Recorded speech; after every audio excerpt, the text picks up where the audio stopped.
राजा ने नीचा दिखाने के लिए हजारों की संख्या में सैनिक ले लिए। अका साडू की मरोड़ का दिखाऊंगा, मेरी जो है ना पूरी वाह वाह हो जाएगी।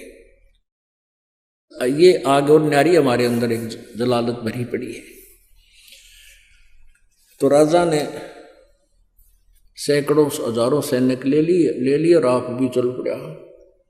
अब ऋषि ने वहाँ जैसी व्यवस्था थी अपना घास फूस बिछा कर वहाँ टेंट टांट लगवा दिए, बिस्तर बिछवा दिए, क्योंकि संतों के पास एक ऐसा धन होता है वो अपनी सिद्धि से बहुत कुछ व्यवस्था कर सकते हैं। अब सारे टेंट लगा रखे, टेंट टूटम फूस बिछा के ऊपर तो वो अच्छे बढ़िया वस्त्र बिछा रखे। तो भोजन शुरू हो गया। अब उसमें क्या था कि वहां जाकर के एक प्रार्थना करते थे कि इतने व्यक्तियों का भोजन तैयार हो। कामधेनु माता के स्वामी है, वह दोनों नाशवान भगवान हैं।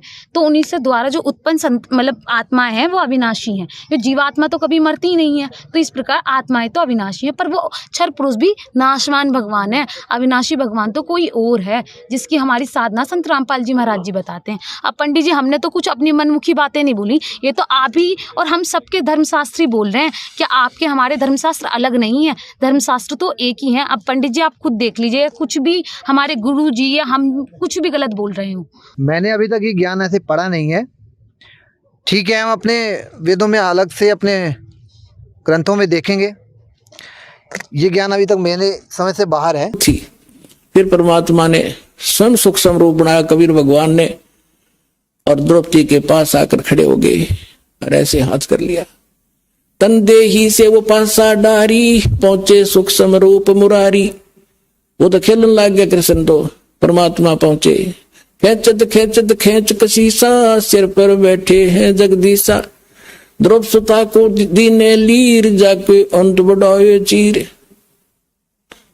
एक कपड़ा दिया था एक बिलात का 9 इंच, और इतना ढेर लगा दिया दुशासन से योद्धा, जिसमें 10,000 हाथियों की ताकत बताते हैं, और इन्हों खींच खींच के ढेर लग गया, पसीना पसीना हो गया, थक गया।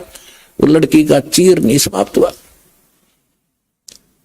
अब बात आई गई हुई, साड़ी काट दी, वह चली गई अपने, और उसने बांट दिया गरीबों में, और ढेर पड़ा था।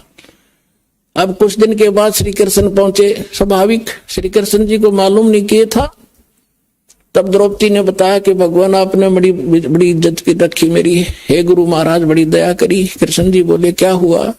कि भगवान ऐसे ऐसे मेरे साथ हुआ था, और मैंने भगवान आपको याद किया था, आपने ऐसे कर दिया।